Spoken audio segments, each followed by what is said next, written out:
Hello and welcome to a 1v1 game on Himeyama between loueMT and Demu. Spawning in on the left side, it is going to be Demu with Jushi's Legacy playing with the color red. And to the right side, it is going to be loueMT with the Malians in teal, who somehow accidentally misclicked his gold vein over here. Looks like he left with the villager a little before the pit mine was completed. So Jushi versus Malians, not a matchup that you see every day on this map. Jushi has been a popular choice on this map for quite some time. Malians, kind of a mixed bag in many ways. And one thing to look out for on Himeyama is that you don't have a lot of safe gold to work with. So you see this map over here, this starting pit mine is very safe, but any secondary gold choice is actually very abysmal actually for loueMT. This is technically secondary gold, but that's atrocious. What we have here for Demu is a more common spawn, like one of the gold spawning to the south, one to the north. Even your secondary gold is pretty far away, and you don't have a third gold mine that actually does belong to you, like you have on Dry Arabia. You have a lot of neutral gold mines, but those are out there in the middle of the playing field. This is actually a gold mine that is supposed to belong to Louis. It's actually very far out, so map generation gods have not been very generous with Louis here. Now, when you look at this matchup, this is a tricky one because Jushi prefer to play long games, but you don't want to let the Malians play an untouched early game. If they do that, they can just steamroll you with Dunsos and Javelin throwers. In general, though, it's difficult for Jushi to do a lot of early damage to the Malians, because your primary unit, the Jugenu, is something that gets countered very easily by Javelin Throwers. Javelin Throwers also have a lot higher range than Jugenu, so this is a matchup where the Javelin Throwers can just pick them off from a very far away distance before any of those could engage. So how do you play this if you are Malians? I feel like, especially with how exposed these gold mines are, you want to establish some level of map control. And I would think you're just going to play a very standard kettle-based build. It's a juggernaut build, it's difficult to counter. I feel like the Jushi might struggle doing that.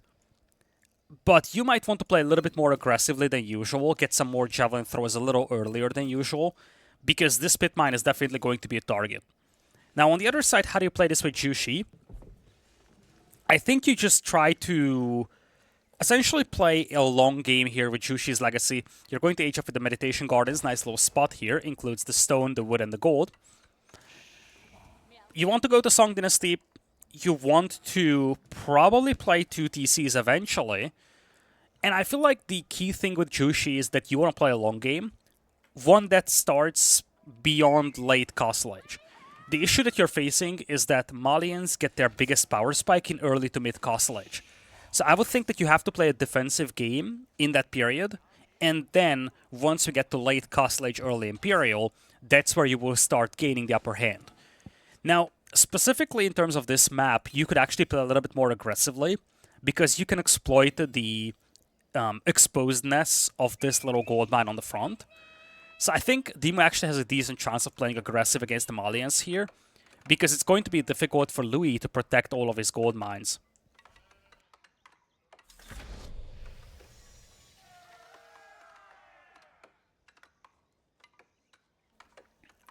Interesting thing to note is that both boars have spawned to the north. I'm just now realizing there's a lot of food available on this northern side of the map. Boar, hunt, another boar, and 3 hunts on the south. I presume that this and this hunt is the one that's supposed to belong to Demu, and this is the boar that's supposed to be spawning closer to him. And then this is the boar that's supposed to spawn closer to Louis, and these 2 are his hunts. Usually when a random map spawns, you technically have your own hunts, quote-unquote. They spawn far away from you, but the way that it works is that every single pack of deer is supposed to spawn closer to one of the 2 players. Sometimes map generations can be wacky though. I think this is a fairly even one, but it's definitely a somewhat more unconventional spawn. Jiangnan Tower coming in as well for Demu. That's going to unlock his Song Dynasty. And with Jushi, you can do a lot of things with Song Dynasty.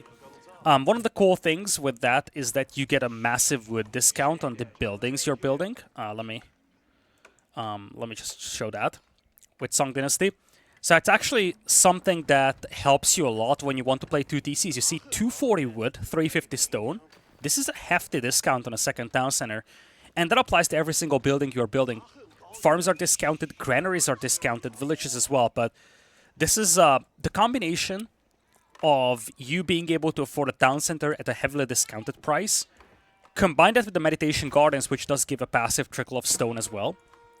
And combine that with the fact that you have a great discount on granaries and farms, it means that you can build up a very powerful economy early on with Jushi, and that's exactly what Demu is targeting.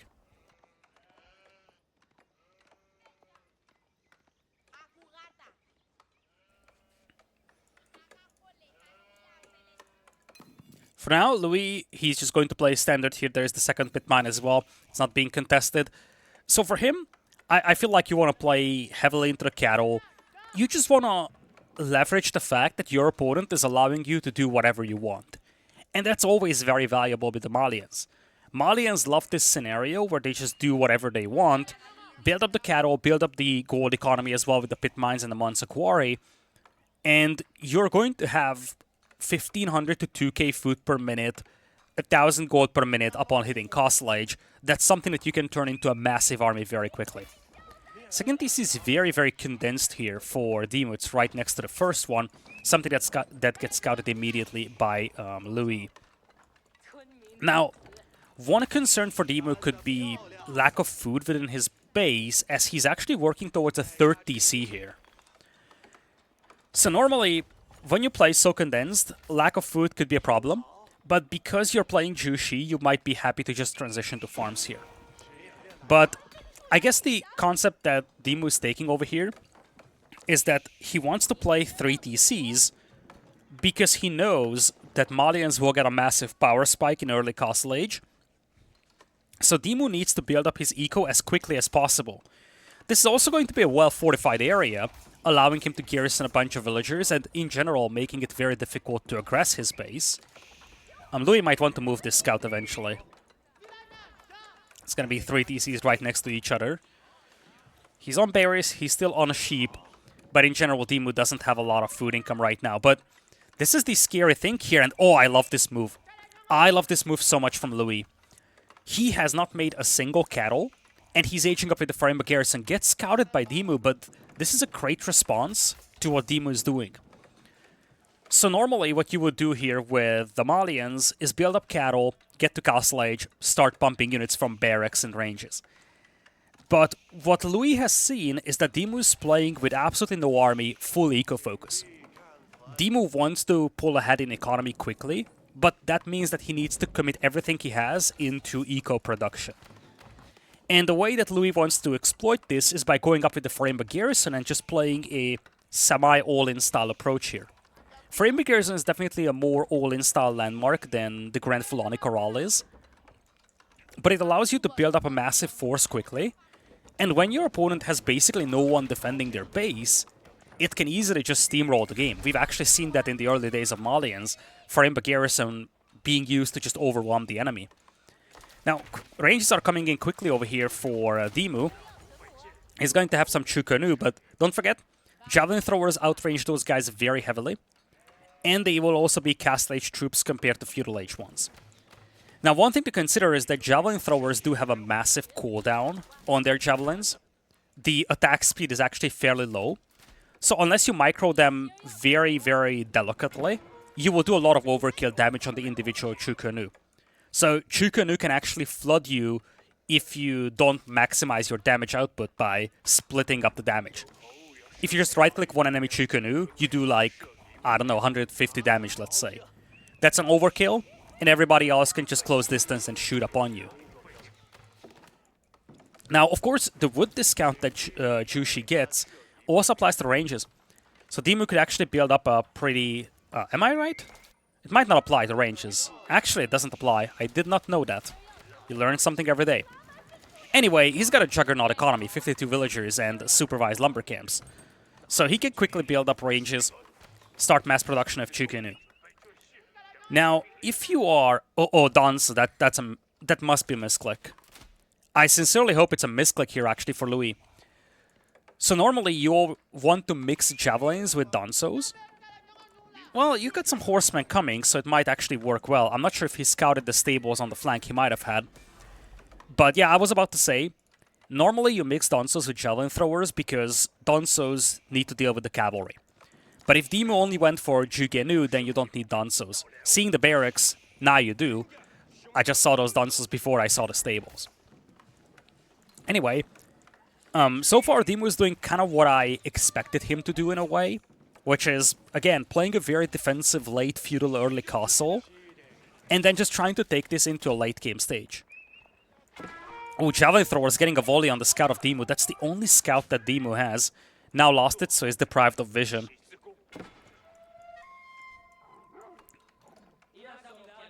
Stable coming in as well. Now, one thing that you can do to make life very difficult for Demu is start mixing in sofas.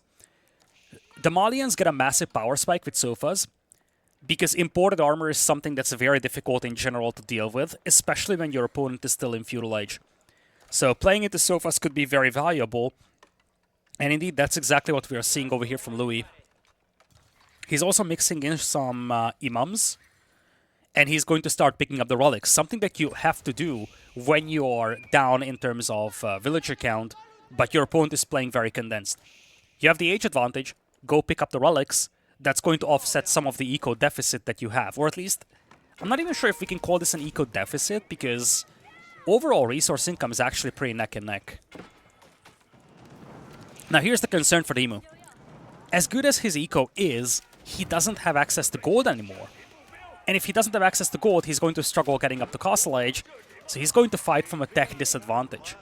He does have a pretty substantial force here, but do you want to fight this against the Castle Age army? That's the question.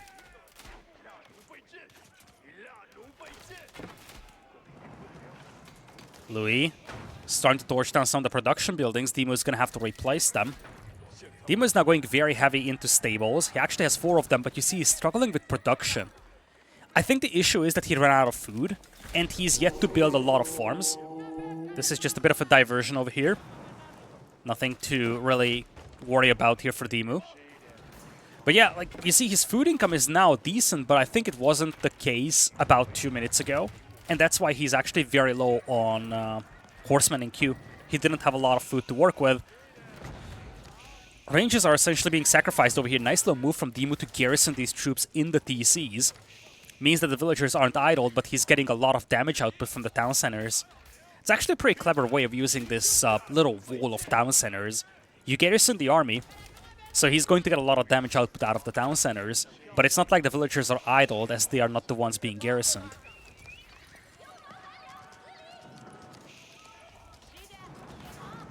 Looks like Louis has had enough. He's diving in on the first town center. This is actually risky. Now, Javelin Throwers will take a lot of damage from the town center fire here, but it looks like the first TC might go down. I feel like Demu is going to be sacrificing 1 TC here, but he wouldn't want to sacrifice the second one. It's a little overzealous from Louis, though, if you ask me. I think he lost way too many troops, and fighting under the town center like this is not a good thing to do. Danzo's doing a decent job against the horsemen, though. Javelin's picking off the Chukonu from the backline. But yeah, with the town center fire, combined with all this army from Demu, this, I think, was a suboptimal engagement at best for Louis. I think if he takes out the TC and then falls back a little, that's fine. But he's just now throwing away the whole army, and I'm not a fan of this. I'm not a fan of this at all. Population now looking very grim for Louis. And don't forget, this is an all-in style play when you go for a Farimba garrison. You cannot really sustain just spamming troops indefinitely like that. And Demu now has a substantial eco to work with, including a lot of farming as well, so he can mass-produce these troops. I feel like if Louis just continues to confine his opponent into his base, picks up all the relics, maybe does some skirmishing around the gold mines, he could have actually had a better chance of winning this game.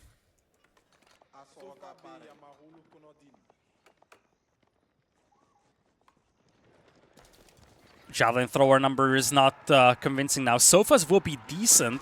They're getting imported armor right now, but unlike most other range units, Chukonu, because they fire multiple volleys, they actually are more effective against imported armor than many of the other range units are. Still, these are feudal age units against the Castle Age army, and it might be Demu who's a little overzealous right now. I think it's better if the Sofas focused on the Chukunu, but they will first take out most of the horsemen. Javelin throwers firing from the backline, pretty effective here, but one thing that Demu is doing well is keeping the Chukunu alive. He's actually willing to sacrifice the horsemen to keep the Chukunu out there. It would have been a lot better for Louis to focus the Chukunu because they die so quickly to the Sofas. Horsemen take a long time to kill with these Sofas, and they are not the main damage-dealing unit of Demu's army. 51 army against 8 still. Imagine if Louis had all these troops that he lost under the town center. Demu couldn't counterattack like this. This is why it's so painful for Demu to, or for Louis actually, to lose all these troops underneath the town center. Louis does have 4 relics to work with, so he's got a lot of gold, and it's something that's going to help consistent production with the Fermba garrison. Now, one thing he could actually do is start working towards archers. Archers will trade a lot more effectively against the Chukunu than javelins will, actually. Because the thing, again, with javelins is that while you do have a bonus damage against Chukunu, you're doing a lot of overkill damage. Whereas for archers, it's actually a lot better because you have a higher fire rate but a lower damage output. But against such a big clump of units, your effective DPS is probably slightly better even. And when you get poison arrows, you'll also work very well against these horsemen.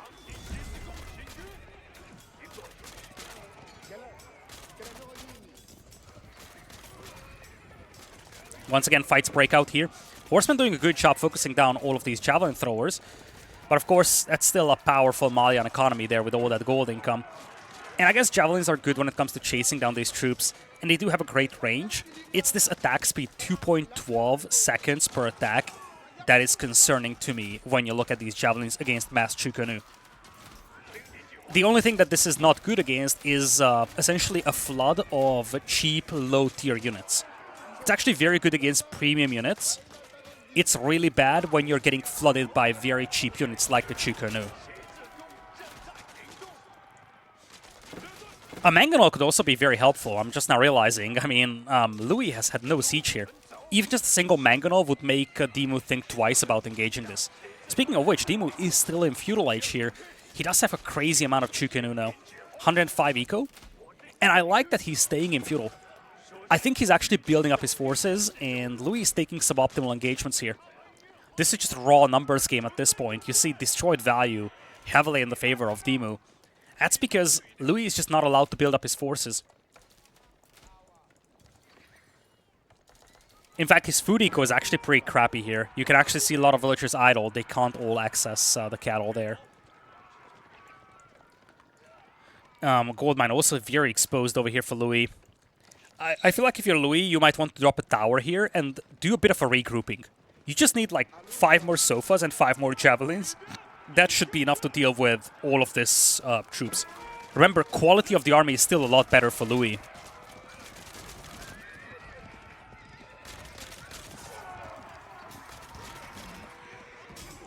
Nice little formation shuffling here, by the way, by Demu. So he's going to be on the way to Castle Age with the Mount Lu Academy.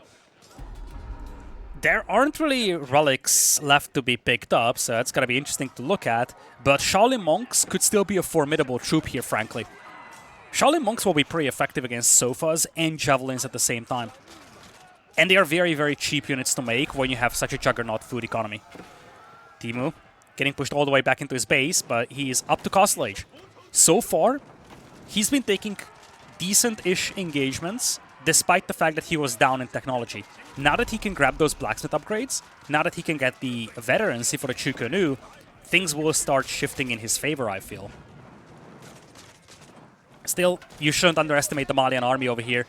I don't like this commitment, though. Once again, I feel like Louis is throwing away troops. I understand he wants to break into the enemy base, but look at all these Sofas dying. It's a very big déjà vu compared to this fight here. He's losing a lot of troops, so he's losing out on an opportunity to just keep Demu in his base. Now, keeping Demu in his base in itself might not be sufficient to win this game, but throwing away army is definitely going to lose the game for you. So I feel like there will be a lot more merit for Louis in, let's say, you know, bringing up a Mangonel here, for instance. If he had a Mangonel, Demu couldn't just stand behind the walls and shoot at him. Archer's now being mixed in as well. Nice little fight. Spearman now coming out here for Demu. He doesn't have veterancy on them. It's only a handful of them too. And numbers are closing compared to each other. You see 46 army against 63. And this is where it gets a little dicey for Demu. If you let Louis build up this force of Sofas and Javelins, it's a high-quality army. Army value is 50% higher right now for Louis compared to Demu. So it's not like you can actually allow Louis to build up this death ball of the Malians. And this is why I said that Louis shouldn't throw away army. He's engaging now. Beautiful surround on the Chukunu. And Demu is standing and fighting here. I don't think that's the right choice. I don't think he can win this fight. I think he's just now realizing he's got a lot of crossbows trying to focus down the Sofas here. But destroyed value rising very quickly here for Louis. He just completely annihilated that army in the middle of the field. Still 2 Sacred Sites out here for Louis as well, alongside 5 Relics. And again, when you look at this army for Louis, this is why I'm saying that if you confine Demu in his base, frankly, that's enough for quite some time. Demu is not going to have a lot of gold to work with. In fact, he's got 0 mineable gold right now. And he's got no Relics as well. No Relics, no Sacred Sites, no mineable gold. Demu is essentially unable to grab gold for himself, unless I missed something. He somehow still has 1800 per minute. But I'm actually wondering if that's... Okay, there is still a gold mine. But this is going to disappear in a second, and then this gold mine, or this gold income, is just going to disappear as well. Same for stone. If you're Louis, I think you could have actually went for some stone mining and maybe a forward keep here. Louis has actually split his forces. He's got a lot of Sofas to the north. But this might allow Demu to take a decent fight here. If Louis had all these Sofas, he could easily wrap these crossbows, but this is not a good engagement here for Louis. He's fighting against Spearman with all these Sofas, and his own archers are getting picked off from the backline as well. These Sofas were much needed in this engagement, and they're just nowhere to be found. Archers are still missing poison arrows, though it's not going to be very helpful against a flood of low-tier units. What could work decently here is Musafati warriors, actually. You have a lot of crossbows, a lot of spearmen. Musafati warriors would actually do a decent job cleaning this up. Or just, you know, the leftover Sofas, to be honest. Demu is actually able to secure some ground for himself here with the gold miners. But Sofas actually make it into his base, something that he's going to have to clean up. I feel like Louis is rolling a dice here. If these Sofas don't work out, I think he just lost the game. But if they do, he still has a pretty good shot at winning this game, because you see, Demu has to abandon all his farming eco. If he actually had all these Sofas back at home, he would have actually stalled this push out, and maybe even denied Demu from this gold mine. At the same time, looks like Spearman will clean this up, and again, I feel like Louis rolled the dice, and I think the dice went the wrong way. There is still a chance for Louis to stop this. So many villagers exposed here. But losing all these Sofas for only a handful of villagers killed, when your base is under attack like this, is just not good. Nice little cleanup. But population is looking very grim now for Louis. I think the window has closed. And indeed, he's going to tap out of this game here. GG is called by Louis. If you want to summarize what went wrong for him, you gotta look at efficiency over long term. I feel like throughout this game, he took a couple of engagements which were suboptimal, and Demu managed to exploit that very nicely. I kind of touched on the fact that the Frame Garrison is a little bit of a all-in style landmark, and that's true. The thing is that when you use the Frame Garrison, you have a couple of good pushes, and then it starts to fall off compared to, let's say, a Jushi player with a fully set up economy. The issue that we had for Louis in this game is that he lost a lot of engagements where he got completely cleaned up. And in the end, he just didn't have the power to limit Demu's expansion. And again, he rolls a dice to try and break into the enemy base with the cavalry. But if he had that cavalry back at home, he actually could have slowed down Demu's push to the south, allowing him to take away the gold and the stone from Demu.